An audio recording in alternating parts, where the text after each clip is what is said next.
All right, so 2020-10 is a policy proposal that deals with initial allocations to ISPs.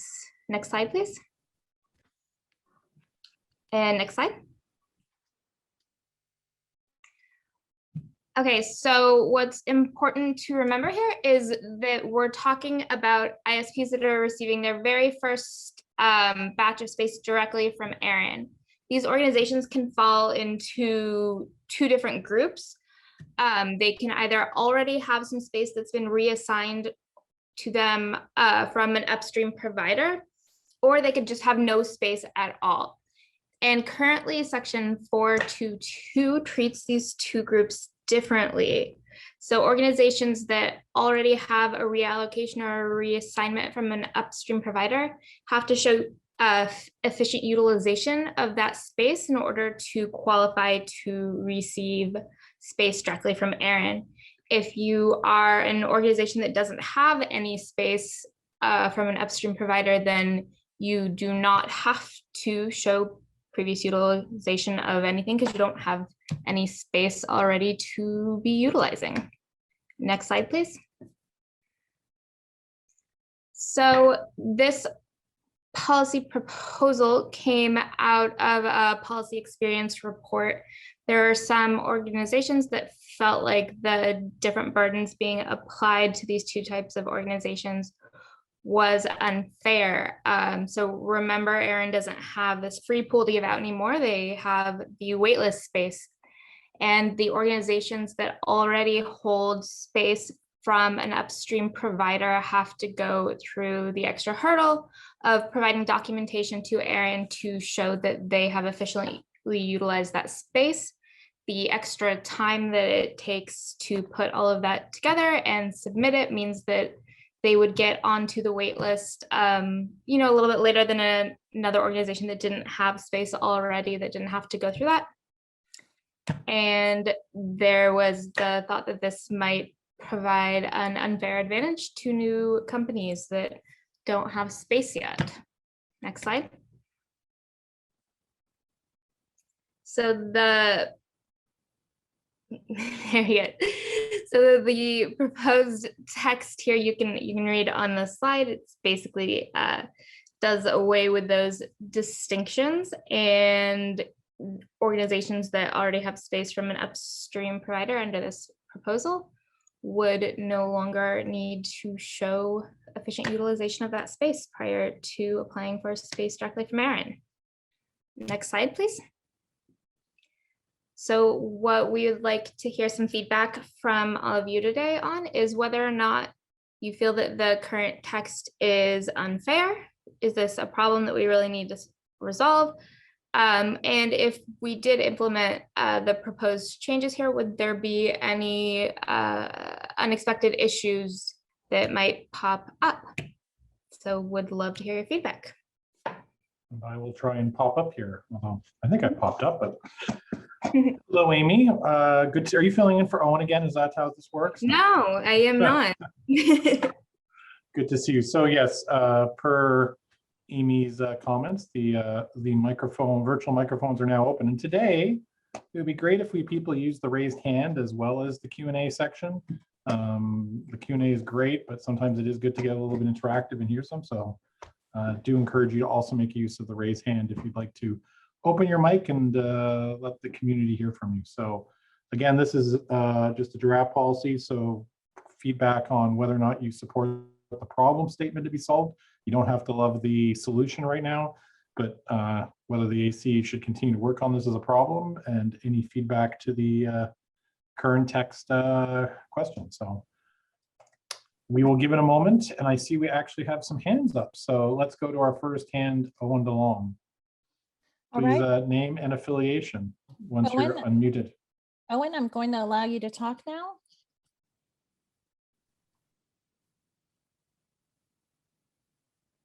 Owen, okay. You're on the air. Now.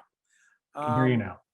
Owen DeLong, ARIN Advisory Council, DeLong Consulting. I think that this is a good and useful change to the policy. I'm not convinced the current text is unfair. I'm not convinced it's a problem we need to solve, but I think it's a problem we should solve. And so I support it moving forward. Thank you, Owen. We'll go to our Q&A next. All right, we have Marcia with the Obsidian Group.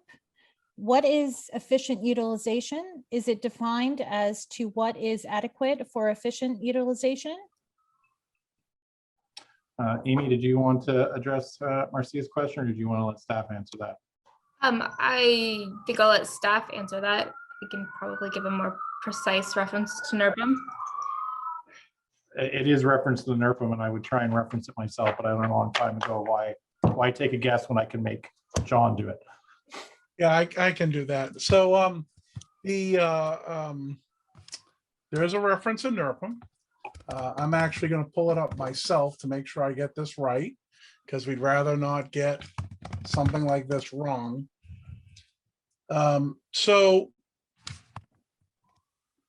efficient utilization, currently ISPs are required to provide utilization efficiency criteria in providing address space to their customers. They have to document justification for each reassignment. We can request this at any time. So that's the definition in the current text, okay?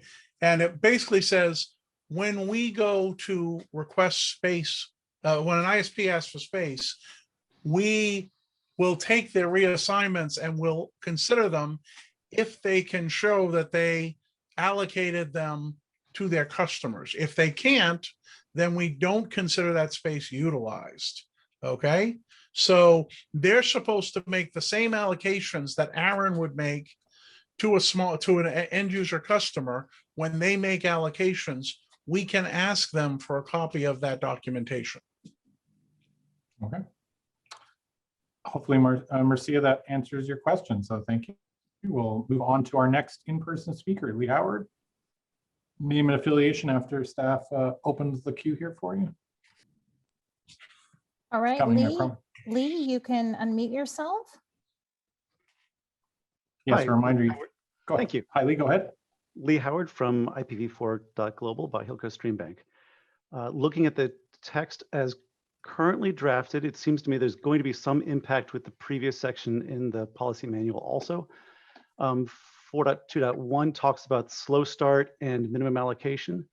So, and my instant response was, what about the slow start model?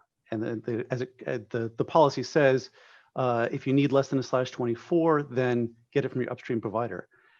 Anybody who's multi-homed, I believe multi-homing is already considered justification for a /24. So what we're talking about is an ISP that doesn't qualify for a /24 based on number of users and doesn't qualify for a /24 based on multi-homing. Would be the only case where there isn't already a policy that covers them. So I think we would definitely, I haven't decided yet whether this change to the definition of slow start and its interaction with the other policies means what, I haven't decided yet whether I will support it or oppose it on that basis, but I think there's going to be, because there's going to be more analysis needed. Is it the problem that you're not sure if you can support, or the proposed text, out of curiosity? So I think that understanding, maybe it's understanding the scale of the problem, because there are a couple of different ways to do this, and the definition of an ISP as someone who does reassignments or reallocations, who has less than a /24, is a pretty small ISP. I mean, if you only have a /26 and you need allocation so you can swip /29s, that's a pretty small set from as far as I can see. Okay, thank you for that feedback. Did you have anything you wanted to add, Amy? Or? Nope, we will take that into consideration. Thank you for the feedback, Lee. Good to hear from you. Also, I'll note that Mercedes does note that we did answer her question utilization, and Mercedes, my apologies on the name mispronunciation. I will do better in the future. We are slowly running out of queues here. I see Lee's hand is still up. Is that laggard, or Lee does? Okay, or does he? I was just going to give him an opportunity if there was items that he wanted to go on. So we're going to be closing the queue shortly, not because we're running out of time, but we're running out of items. So please put your hand up if you'd like to speak. And in the Q&A, maybe we can try something a bit different because I always hated I cut it off a second too early. If you got something to type, maybe just say typing, put a quick question in so we know to wait for your more fulsome question. If you can just give us a one word, that you have something coming. Let's go to our next Q&A. All right, we have Allison Wood with the state of Oregon, also with ARIN-AC. What is the average delay for ISPs that do have holdings? John Sweeting, would you be able to address that? Yeah, I mean, there's no average delay. There's differing delays. If they have to put together the spreadsheet that shows the utilization that they have for each of the blocks, if they have a 22, it might take them a little longer. It's really just the back and forth of the ticket. They come in, we have to go back and ask them for it. Then they come back with their answer. If it's good, then we're good from there. If not, we have to go back and ask them again. So the delay, it's variable. There's no real average. It could be anywhere from 3 days to 10 days, depending on how quickly they get the responses turned around and back into us. Thank you for that, John Swing. We have one more person in queue, and then I guess we will close off. So this is your last call to raise your hand or put a question in. Can we please go to Sai Matapalli, I believe. Please state your name and affiliation, and staff, if you can unmute. Sai, you Yes. can unmute yourself. Yeah, can you hear me? We can. Go ahead with your question or comment. The ISP for a static IP and dynamic IP, how you are included in the draft policy, if it is caching during the static to dynamic IP conversion, is there involved in this? It could be a problem. So that's generally a level that policy does not delve into, other than if it was an ISP, for instance, who had dynamic IP pools, they would have to provide information in their application when they're trying to show their utilization. And they would state, if I recall correctly, and John Sweeting might be able to give me more specifics, but you would give how big a pool you've allocated to regions, and that would be used to calculate utilization. Does that answer your question? Okay. Okay, thank you for your question. John, is that correct? Yes, that is correct. Okay, thank you for your question. Okay, I see that Mercedes has another question. So why don't we go to that, and then we'll close off. All right, Mercedes Arnold with the Obsidian Group. Does this policy anticipate a shift to virtual machines and cloud services by end users? So this, Go ahead. sorry, go ahead, Paul. Yeah, okay. No, go ahead. I was just gonna say this policy doesn't really get into that. It's something sort of came about, I think, towards the beginning of the pandemic. I don't think that it really addresses that specifically. Paul, I don't know if you have something else you want to say about that. No, I don't think it. I think the shift to virtual machines and cloud services is just another factor of utilization, which we've generally not gone too specific in. But I don't know if either of the staff Johns want to correct me on that, since they're the. Hey Paul, I just want to add that it could have something to do with that, the cloud services, because of the whole bring your own IP programs that several of the cloud providers provide, which would of course incentivize the end users to get their own /24 to use it in that scenario. Okay, we're getting the Brady Bunch going here. I see John Kern has popped up. So John. Yeah, obviously we're seeing a shift, but I don't think this policy doesn't aim to address that shift. And this policy is one way or another, the question of how you account for virtual machines and hosting, cloud hosting, is orthogonal to the question this policy asks, which is regarding documentation for sub-allocations. So I think it's an interesting point, something that the community should be thinking about is in today's age, if you go back 10 years ago, 15 years ago, ISPs allocated IP addresses to end users, and that was a fairly permanent thing unless an end user left for another customer. Nowadays, We have ISPs who are running virtual infrastructure for customers. We have end user computing companies running infrastructure. It looks very similar. And so I think that this it's a great question about long-term, how the community wants to handle it. We are seeing convergence among what was ISP and end users in their utilization, particularly ones that are service providers of any type. But this policy, one way or another, doesn't directly address it, nor does it, I don't think it's relevant directly to the consideration of this proposal.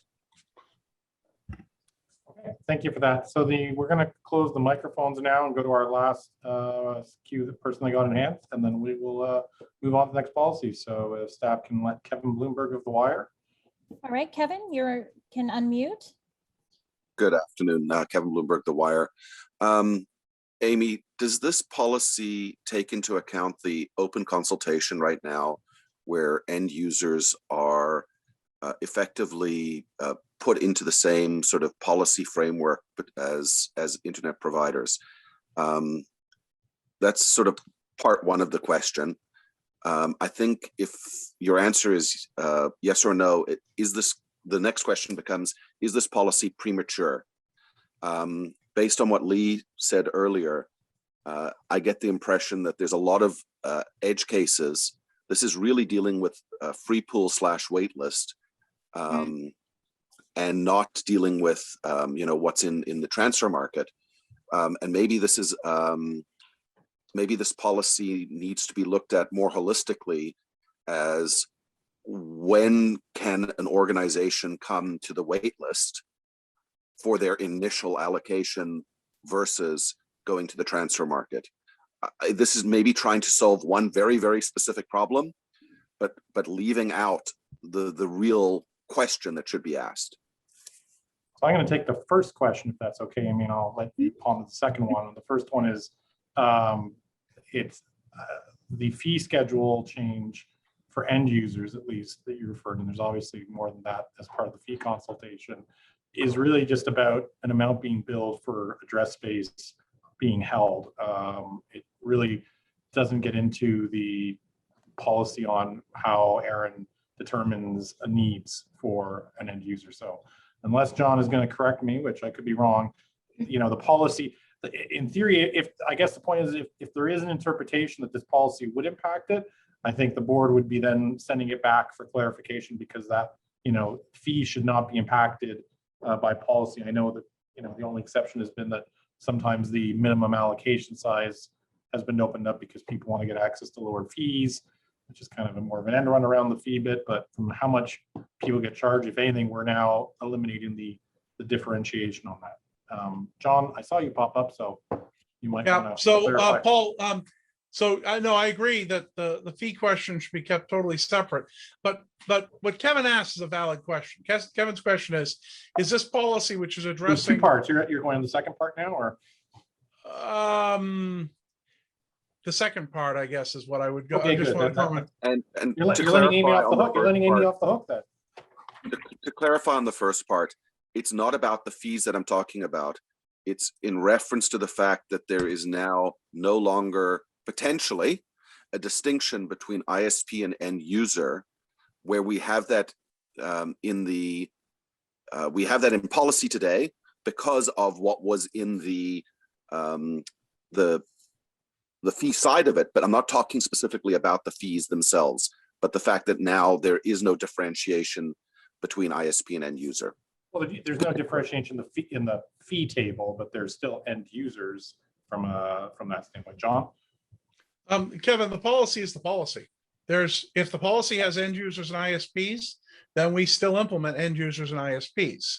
Okay, it is the fees are about making sure, regardless of the size of your holdings, you pay a proportional rate just like everyone else. Okay, so it doesn't eliminate end user and ISPs if the policy continues to try to distinguish those categories. So I don't think that optimizing or changing the policies that are applicable to ISPs, I would say there's a bigger meta issue, which is we have 2 decades worth of policy based on incremental dribble allocation and coming back for your next block, most of which for V4 is no longer relevant.